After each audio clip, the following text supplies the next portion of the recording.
All right. Welcome to Coffee with Marcus and Mark, the number one stock market show on Spotify and one of the most popular market updates on YouTube.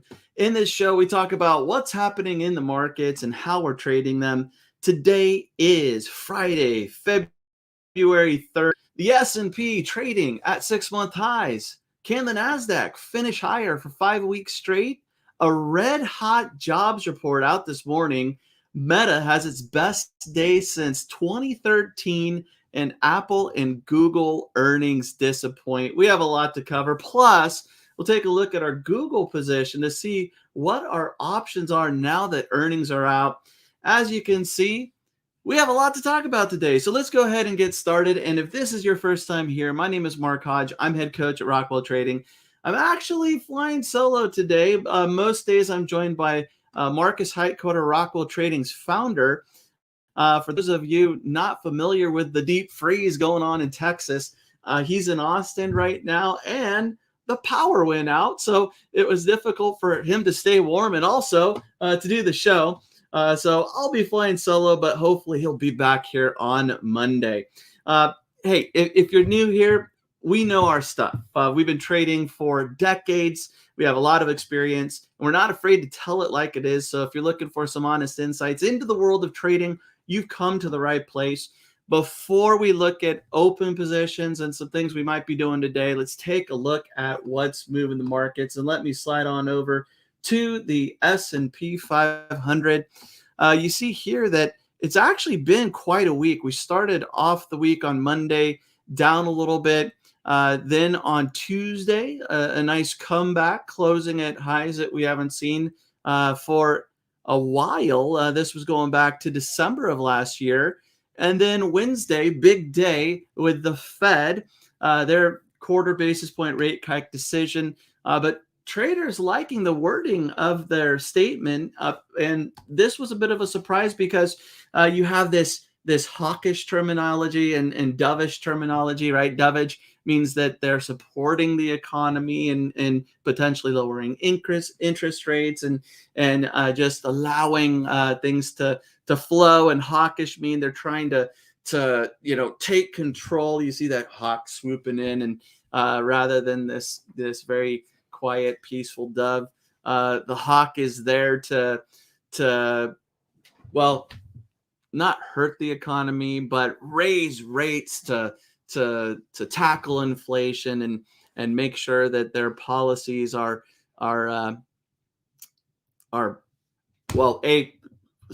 working for their dual mandate. One, keeping prices stable, and then also maximum employment. Nonetheless, traders liked what was going on Wednesday, and we had a rally. And then yesterday, big move. We see that we had a strong day. Today, we actually opened up lower, and there were some things that were a little bit concerning. I want to take a look at those. But just in general, we see that the S&P actually trying to make it 4 winning weeks in a row. The Dow up a little bit today, kind of getting quiet here. So the Dow towards the end of last year was actually very strong compared to the NASDAQ. But now just kind of going sideways, a little bit quiet, still up for the week, looking to make it 4 weeks straight. And then the NASDAQ just been on a tear recently, taking off in 2023. Huge rally. The Dow is up 15% year to date. I mean, just wow, right? For the week, up 6.3%. Dow or the NASDAQ trying to make it a 5-week win streak. Based on yesterday's close, the NASDAQ is off to its best start since 1975. I mean, that's just crazy. So actually, I want to see where we're at with the 50-day and the 200-day moving average. Yeah, I mean, we see here that we're above both the 50 and the 200 for the NASDAQ. That's been the case for the Dow for a while. The S&P, we talked about that. Actually, it looks like we're getting a 50, 200-day cross. Gosh, I didn't even catch this. That it looks like that happened yesterday. So that could be a shift in sentiment where traders now with that 50-day crossing the 200-day, we could see, when this last happened, and this was back in July of 2020. So that a positive, a sign for things to come? Could be. Today we had some data out that was a little bit shocking, and I want to go to the economic calendar here, because we mentioned this week it's really all about earnings, all about the Fed. But then the monthly jobs report coming out the first Friday of the month is always something to keep an eye on. And the Fed keeps an eye on jobs to monitor their policy and what they want to do, their monetary policy. Jobs report consists of three things: average hourly earnings, non-farm employment numbers, and the employment rate. Average hourly earnings down a tick from last reading, in line with expectations. But look at this: non-farm employment numbers, 517,000 jobs added versus a 193 forecast. Even last month's 260, pretty much double the jobs added going back a month earlier. So this is huge. This is not what the Fed wants to see, or maybe the Fed already expected this. Because if you recall, the Fed said, "Hey, we like what's going on with inflation, but we still have a strong jobs market, and we expect that we will need to go through with a few more rate hikes." The market said, what do you know? The market was basically pricing in maybe one more, and then rates decreasing twice by the end of the year. And the Fed said the exact opposite. So you had this huge disconnect between what the Fed was saying after their policy statement and meeting and what the market anticipated. But this jobs report just shows that the Fed might know a thing or two. Unemployment rate ticking down as well, coming in at 3.4%. 3.6% was the expectation. Last month, the reading was 3.5. So this was a bit of a surprise. We could go to the CME FedWatch tool and see what probabilities are showing now. And if we look at the probabilities here, current rate, target rate, 450 to 475. So a quarter point is essentially priced in as a guarantee, at least at this point, for their March 22nd meeting. But look at the probabilities here. We see a possible hike, right, in March, which is expected, and another one now being anticipated, which goes along with what the Fed was saying in the first place, for May. Now, this is kind of shifted today, just during the trading session, because it looked like early on we had maybe one decrease. Now traders looking at probabilities, there's a greater probability of a decrease in September, staying the same in November, and then potentially a decrease in December. This was not the case early on. So traders still thinking that we could be cutting rates, the Fed that is, towards the end of the year. But with just a crazy jobs report that came in much higher than expected, shaking things up a little bit. And we could go to the E-mini S&P and look at a 5-minute chart, look at futures here, because futures originally just tanking. The NASDAQ hit the worst after that news. You see here, this is the 8:30 report, big bar move lower. But then once the markets opened, we filled that gap, and we actually turned positive briefly. Right now, we're a little bit mixed. The S&P down 0.25%, the Dow's positive, the NASDAQ down 0.2%. So essentially flat, even though we were down significantly because of that report, pre-market heading into the open. So resilient markets. It looks like right now traders have bought the dip. They want to be long going into the weekend, which is interesting, because I did think that it was a perfect opportunity to see some profit taking and some selling going into the weekend based on that news. But this is why we trade what we see, not what we think, right? Now let's look at a few movers, and let's first take a look at Meta, formerly known as Facebook. They had their best day since 2013 yesterday, finishing 23% higher. Just a crazy, crazy day for Facebook. They did announce a what I think it was a $40 billion stock buyback, which is always going to be a positive for a stock when they're repurchasing shares or reducing outstanding shares, which would be um, good for the stock price. Today opening a little bit lower, but right now trading at 192.40, up just shy of 2%. So rather than filling the gap on a Friday going into the weekend, there's still a little bit of upside there and some follow through. Earnings, big tech earnings. Uh, Amazon, well, Amazon, look at this, down 4%, but we began the day at 105.26. Now we're trading just shy of 108. So there's been essentially a pretty good gap fill based on the low of yesterday. Not getting back up to the close at all, but filling that gap here. Amazon, they did have an earnings miss. So if we look here, we see that the earnings per share came in lower than expected. The revenue came in better than expected. They did say that the economic environment is hurting its cloud computing business. So traders, especially early on, not liking that information. I mean, being down 4% is still big, but considering yesterday's huge rally where Amazon finished 7.4% higher, this is just essentially giving back a little more than half of yesterday's gains, which were substantial anyway. A few other market movers. Let's take a look at Apple. And if we look at Apple, this is a bit of a surprise here. If we take a look at earnings, they missed on earnings. They also missed on revenue. So worse than expected.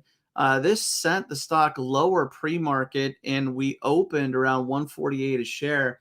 Now, Apple, they saw their first decline in 4 years for the quarter. This was they attributed it to manufacturing disruptions in China, which hurt their ability to deliver phones. So I just, I mean, here you look at all of these positive quarters, all of these positive quarters. Gosh, uh, just these, the green earnings means that they beat expectations. And then you have this red one, but buyers have stepped in. Apple trading up 3.5%, trading at levels not seen since October. We'll see if we could close above uh, what the close here was, 155.74, and if we do, we'd be closing at highs not seen since September. So a pretty impressive comeback for Apple, even though they had an earnings miss. Another market mover, real quick. Let's look at JWN Nordstrom. Huge day here, up 18% right now. This this jump wasn't because of earnings. We actually have earnings being released in March now. This had to do with news that activist investor Ryan Cohen has taken a large stake in JWN, and traders getting excited about that, breaking through this recent range here. This is one that we traded a few times in 2021 and I believe in 2020. When it started to break down, we were less interested in it, but we're getting right back up to those levels that were established in August. So a big day for JWN. Now, last but not least, I want to take a look at Google here. Marcus and I, we both have a position in Google or Alphabet. And yesterday, just a huge move higher, rallying up 7.3%, approaching the 108 level. This is where Marcus was assigned. Now, I was assigned at 104. I sold 104 calls expiring today. I think I got like 95 cents on those. So taking advantage of that earnings premium. And today we opened up at 102.93. Now, earnings for Google, a miss on earnings and revenue. their ad revenue fell in the fourth quarter. It's only the second time ad sales have fallen for a quarter since Google went public in 2004. So this a bit of a shock for the market. And at first, Google was down, trading around 103, but since then we've filled the gap, trading at 106.88 right now. So an impressive comeback for Google, an impressive week. Let's see, up 9.6% right now for the week, 19% year to date. Just crazy. Um, so what do we do with Google? Let's take a look at the calculator here. So for Marcus, and I'm going to the wheel, I'm looking at the calculator. And for Marcus, he is at 108. That would be his cost basis. And he also has sold the 108 calls. So Marcus could let those calls expire worthless. Right now, Google is not trading above 108. So it's likely, unless there's a bigger rally towards the end of the day, that those calls will expire worthless. You could also consider rolling those calls. For those of you who are new to rolling and selling calls, our goal when we own shares is to sell calls that are covered. So this means that we don't have unlimited risk to the upside. If we were just selling calls naked, we would have a significant exposure. But by owning shares, we can collect that premium, get paid to own shares. But we're also limiting the upside potential as well as a trade-off for a very consistent, profitable trading approach. Now, the 108s most likely are going to expire worthless. Marcus could consider rolling, but might not make a whole lot of sense. With Marcus and my plan, our goal is when we're selling calls or selling puts, we want to get 30% minimum ROI based on the days to expiration and the period that we would have exposure to those calls or puts. And if we roll, we would like to up the ante a bit and get 60%. This is because if we're rolling, we're extending the trade for another week. It could be that the stock falls, and had we not rolled, we would have had opportunities to sell calls again or to sorry, if it falls, we could potentially sell puts again if our shares get called away, or potentially sell calls if they expire worthless, and then the next week the stock's rallying again and get even more than we'd get on the roll. So that's why we like to get a little bit more, have a little more meat on the bone there at 60% annualized if we are rolling. Now, right now, I'm looking at my trading platform, and it looks like if I go out to February 10th and I'm trying to roll my 104 calls, I would need to buy back the 104s expiring today, which would be about $3. Let's say 301, and I could get $3.95 on the next week's expiration. So that leaves me with a net credit of uh, let's just say 90 cents. So at 90 cents, if I roll and I get this 90-cent credit, it's nice because I'm getting paid based on my position size. It's a nice gain for the week. However, the ROI is at 39%. So based on my plan, based on my rules, this doesn't meet my criteria for a roll. And at this point, it means that I am not going to do anything with this position. Now, if Google pulls back a little bit and closes below 104 by the end of the day, then I could take a look at things Monday because I'll still own those shares, and I can see what the 104 calls are going for, or even a higher strike if I wanted to on Monday. But from a roll perspective, it doesn't really make sense. I was monitoring it this morning because as we get a little further away from that 104 strike, it could be that the premium decreases, and it has decreased a little bit. But at the best, I believe I could have received 105, maybe 110 for the roll. And we see here, even at 110, that gets us a little closer, maybe 48% annualized, but we're still not at 60%. So We'll have to see. Will Google get called away? It looks like it for me at this point. Marcus still undecided. He needs to see Google above 108 to get called away.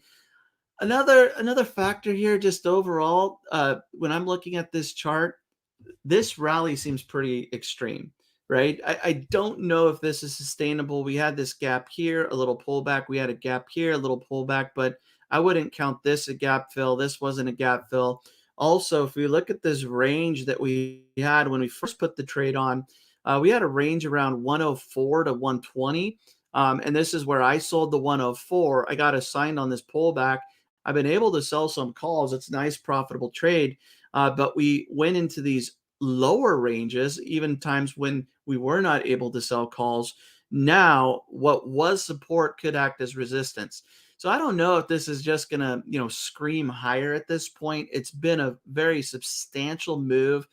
I believe that we're ripe for a pullback, whether or not we have a gap fill here around 100, maybe lower, but I think that we could stay in this range for a little bit, but realistically, a pullback to 95, 100 would be likely. And I'd rather let my shares get called away, be done with the trade. And then if I wanted to, I could reestablish a position. I'd want to wait and do it at support. Right now, I see some real nice support around 85. Maybe we don't get back down there. But if there is a reaction here, even 95, to me, seems like a better new entry rather than maintaining and holding my shares at 104. Long story short, I'm ready to let this one go. So, hey, next week, still a busy week for earnings. So earnings will be in the spotlight. The economic calendar lightens up a little bit, but earnings as we're getting through earnings season will be a major catalyst for the overall market. It's interesting to see today's move and comeback after starting the day lower. We'll see where we end up and look forward to another fantastic week of trading next week. Until then, hey, if you like this video, please give it a like. We'll see you next week on Monday, and happy trading, everybody.